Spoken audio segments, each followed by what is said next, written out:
சுக்கிரன் பார்வை படுதல் வேண்டின் எங்கள் இறைவன் கணபதி இடக்கையின் கீழே சுக்கிரன் பார்வை படுதல் வேண்டின் எங்கள் இறைவன் கணபதி இடக்கையின் கீழே புத்திர பாக்கியம் தருகிற பகவான் சுக்கிரன் அங்கே குடியிருப்பான். அவன் கற்பக கடவுளை கண்டவர் தமக்கு பொன் பொருள் அள்ளி கொடுத்திடுவான்.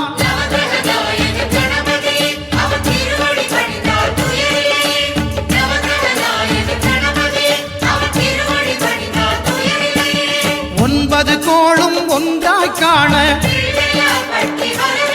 அங்கு கற்பகம் என்னும் கடவுளின் மெய்யில்